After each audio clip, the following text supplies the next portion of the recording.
Thank you for taking the time to watch my video. I really appreciate it. If you enjoyed this video, please click thumbs up, as that will help grow my channel. If you'd like to subscribe, I'd appreciate that as well. And if you have any questions, feel free to leave those and I will respond. Again, thank you.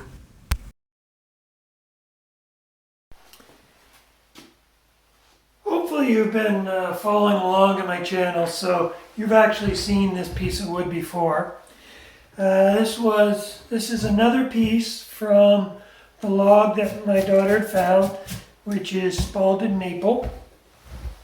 So I ended up cutting that in half, and this is the other piece that I had left over. So I'm going to try and do something with this, but I want to talk a little bit about some design work here. So a few things you're going to notice on this. Number one, it's thin, especially on this end. That's only 3 3/4 inches thick there. It also has a crack in it there, crack in it there. So I may not be able to get the full diameter out of it. We'll see. I want to try and make it as big as I can. The other thing you're going to notice, it's got bark on the outside. I don't think I could do anything live edge. So whenever you get a piece of wood, first decision you got to make is, what are you going to make with it? Sometimes a big piece of wood, I'll just put on the lathe and I let the wood speak to me as to what it wants to be. But sometimes you want to take a look at your wood and you want to make some plans. And that'll be the case in this situation. This tapers away pretty fast here. It's not very thick through here. So I think this is going to probably end up being more of a platter than it will a bowl. So with that in mind, I think it's going to be a platter. So now I got to think, okay, how am I going to mount it in the lathe?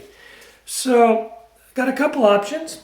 I mean, obviously it's got to spin. So I've either got to mount it on this side up against the lathe or on this side.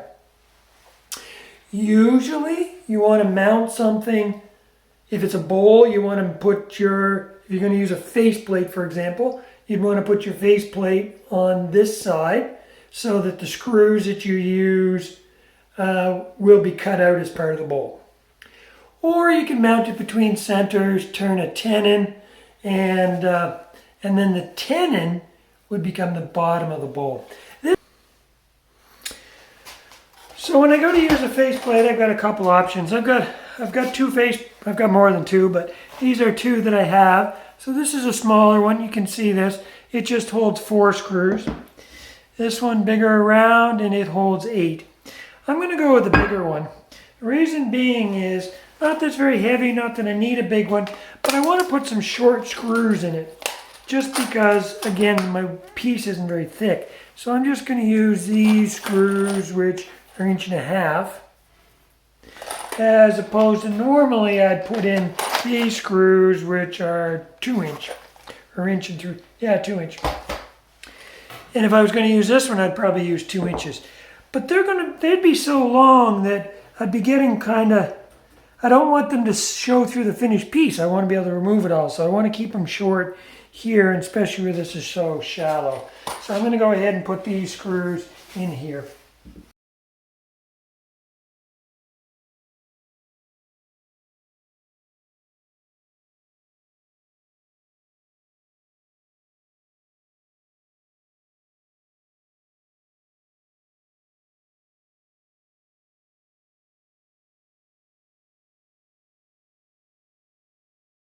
So just a few, again, design things to consider. That may seem like a lot of screws, but I can tell you, number one, they were short, so I mean they weren't going in very far. But this wood is soft, and it's a hard wood, but it's soft, and because it's spalted. So those screws, I could tell going in, weren't getting real strong hold. If this was a big, heavy piece, that would rip right, all 8 of those could rip right out. But this piece is light.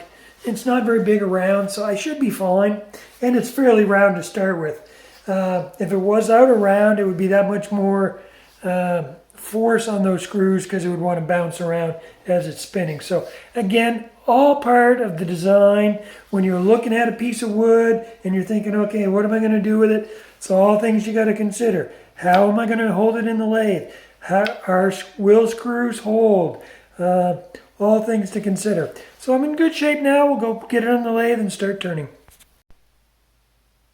So I just took off camera, I took the chainsaw and I knocked some corners off of this so that it would clear the bed of my lathe and spin freely.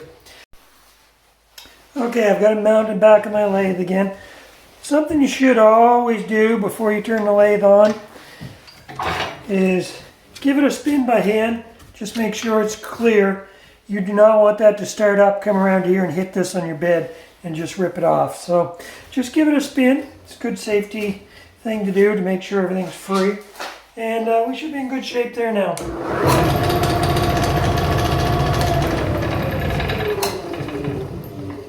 It's got a slightly different balance point now than it did before. So it is vibrating a bit. But again, once I start cutting that, that'll come out of that pretty quick. I can tell here I've got a high spot over here versus here, so until I knock that spot down, it's going to remain out of balance. Again, just additional safety, I like to bring the tailstock up.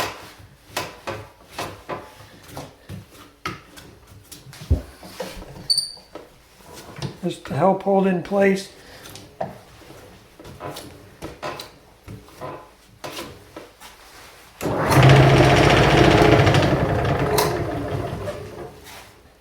Sometimes, depending on where you get the tailstock, it can actually make your vibration worse. If I push that tailstock in when this is off to the side a bit, I'll actually be trying to hold it out of balance and making it worse. But that seems pretty good there. So we'll get ready to start turning.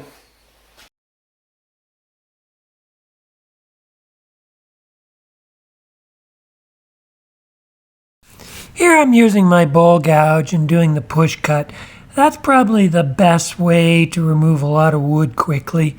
I do apologize here, the picture's not real clear. I realize now that I ended up setting my camera on the lathe, so as it's vibrating a little bit, it's shaking the camera. Do apologize for that.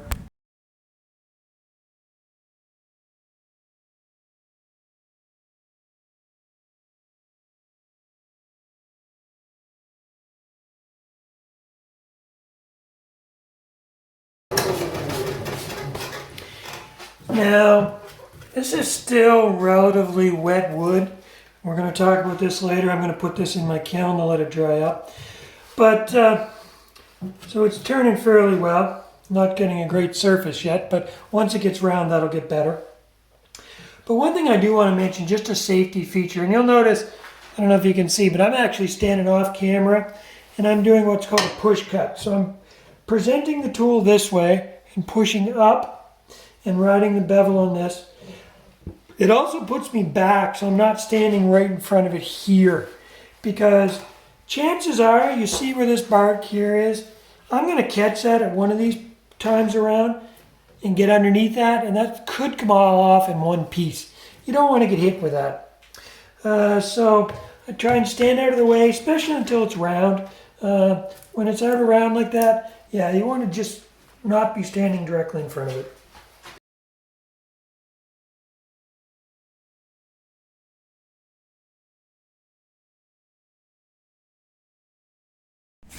Again, this wood is wet, so it'll cut fairly easily and fairly quickly. People often ask me how long it takes. This is not real speed. This is 2 times, so it's still pretty quick. You can see here, even though I have sped it up, it doesn't take very long to remove a lot of wood.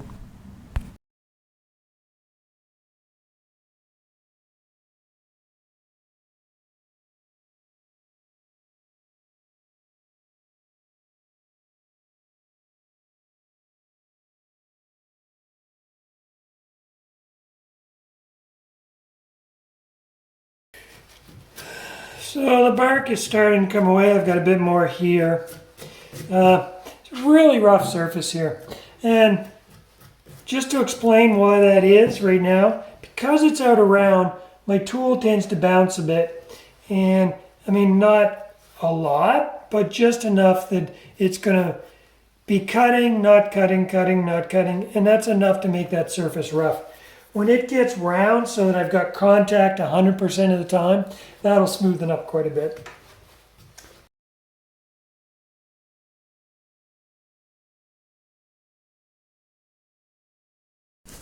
Here I am continuing with the push cut, just shaping the outside of it.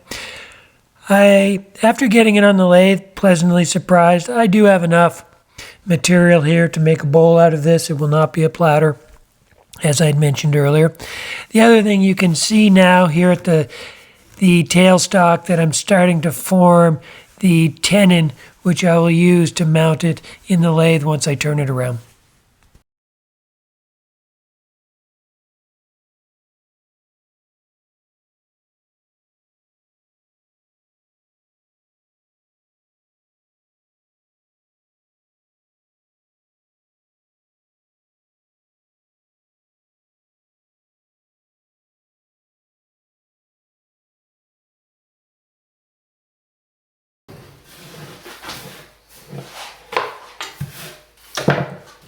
I can tell by feel when I'm starting to get round, because again, as I'm pushing the tool in there, I can feel when I hit this spot here and all of a sudden the tool's not touching anything. So I can feel that. So I can tell just by when it's spinning as I'm getting close to being round.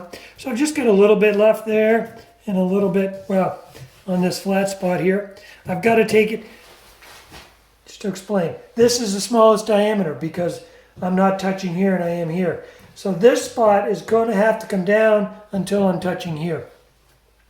Unless I were to leave the bowl out of round, but I'm not going to do that. So I've got a ways to go yet. The other thing is, as the bowl gets smaller, you want to move your tool rest in. You want your tool rest to be close to your work so that you're not have a chance where the tip will catch and come down here. If you go out there too far, you run that risk of the back end of your tool coming up. So you want to keep your tool rest as close to your work as possible. So here's an idea. I've got 3/4 of an inch there and 1/4 inch here. So I've just got to come down a 1/2 inch before I'm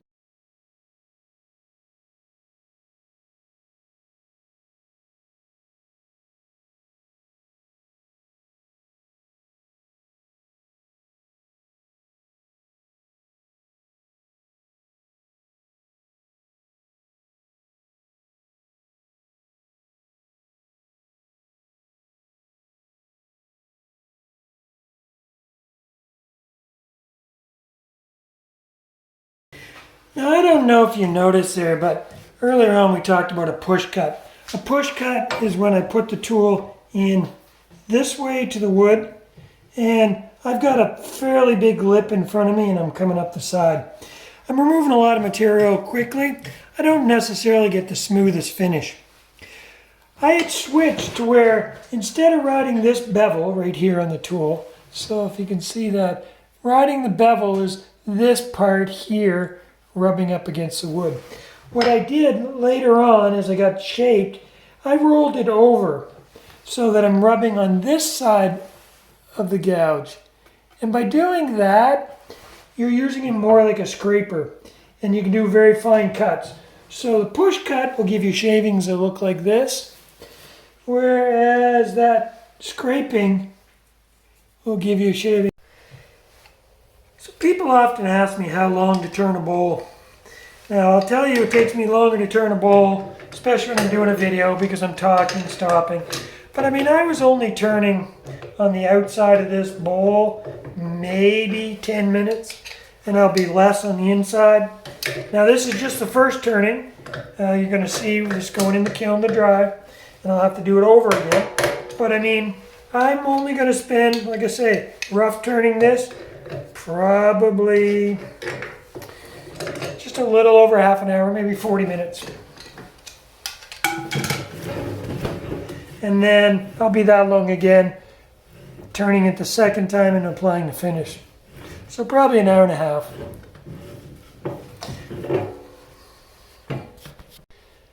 So now you can see I've got it turned around. What I cut that tenon earlier is now mounted in my chuck. And I'm probably going to do this off camera just for the sake of time, but I'm going to hollow this out, and then when I'm done that, we'll come back. One thing I do notice, although it is a beautiful piece of wood, it does have some marking on here, some spalting. It's certainly not as nice as its sister piece, which was just the other half of the log. It's not nearly marked as much. John, you got a good one there with that bowl. But this one is going to be pretty nice just the same.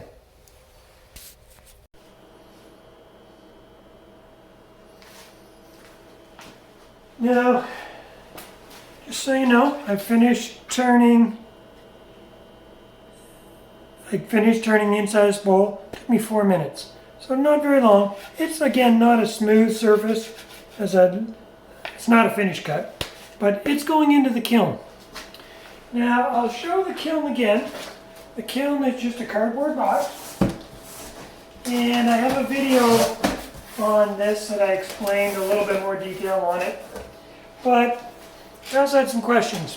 A lot of people question me on whether or not it's a fire hazard.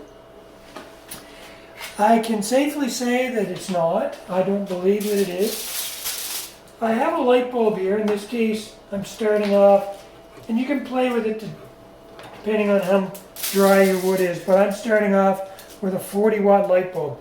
It is 4 to 6 inches away from the box. So there's not enough heat out here to catch fire. I mean, even if that light bulb were touching the cardboard, it's doubtful that anything would happen.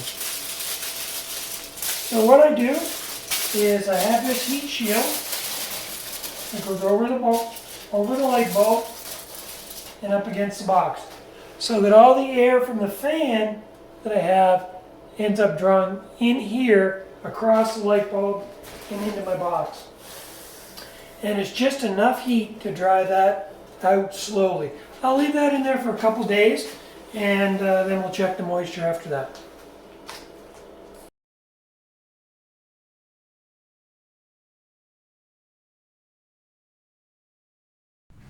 Now that the bowl is out of the kiln and mounted back in the lathe, I start on the outside, and I'm just going to, here, it's already a good shape. I'm just going to smooth it out till I have a nice smooth cut that I can be ready to sand. So you'll see here, I talked about this earlier, but I'm just using my gouge as a scraper, taking very fine cuts off the outside, and later on I'll switch to my negative rake scraper, which should give me a very fine surface, smooth enough as a finished surface to start sanding.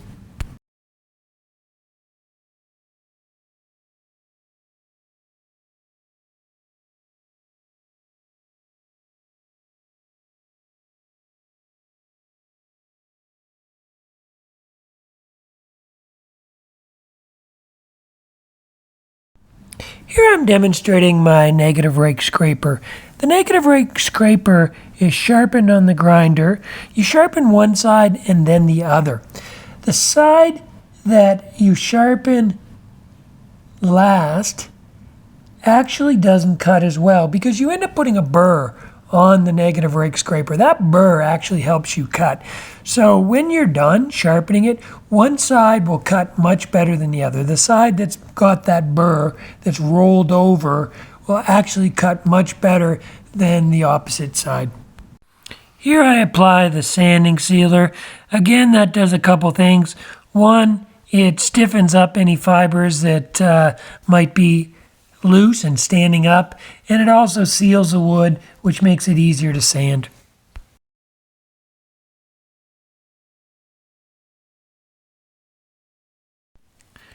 Flipping around to work on the inside, so you can remember now this is a twice turned bowl, meaning I've turned it once before I put it in the kiln, which already gave it its basic shape. So now at this point I'm just turning it down just to get a good smooth surface and to get a final thickness on the wall surface itself.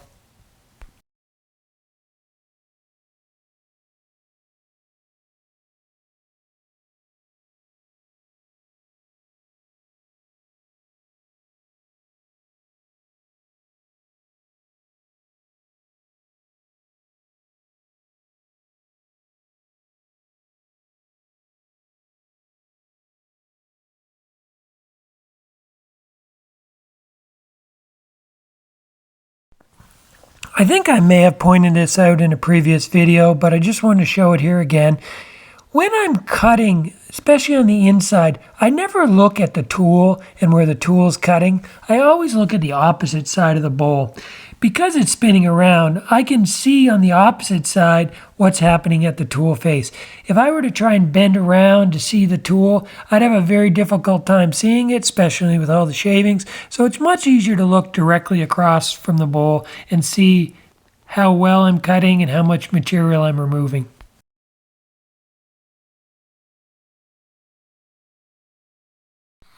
Again here you see the use of the negative rake scraper, this time on the inside of the bowl.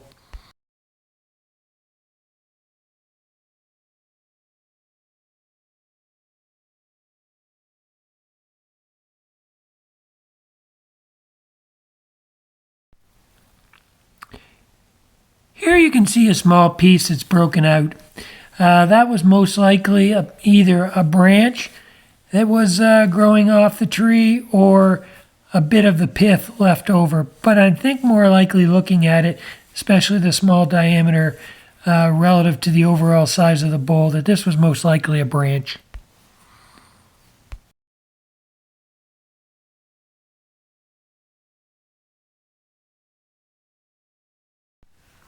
Most things that break off like this can be easily fixed. I'm just going to use a little bit of super glue, my CA glue, glue this back into place, and then we'll fill any gaps up afterwards.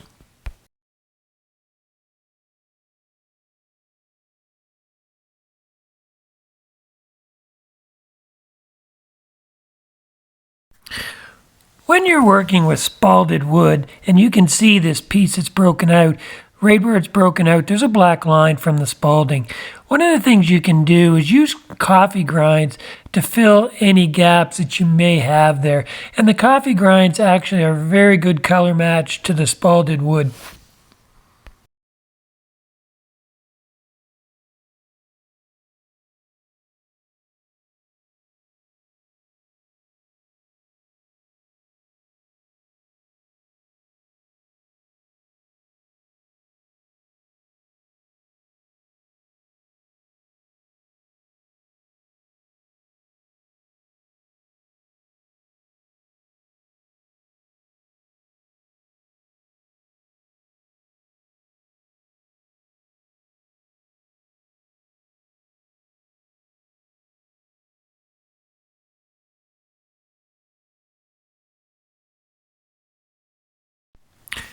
Here I am just filling in another very fine small crack, putting a bit of CA glue in it just to prevent it from spreading any further. You'll notice here that it's not my normal CA glue. I did run out, so I ended up just buying some super glue at the dollar store. So CA glue is just the chemical name for the glue. The brand name, or the name that it may be more commonly known by, is super glue. Since this was a vertical crack and didn't have any spalding near it, rather than using the coffee grounds, I just put a little bit of fine sawdust in the glue.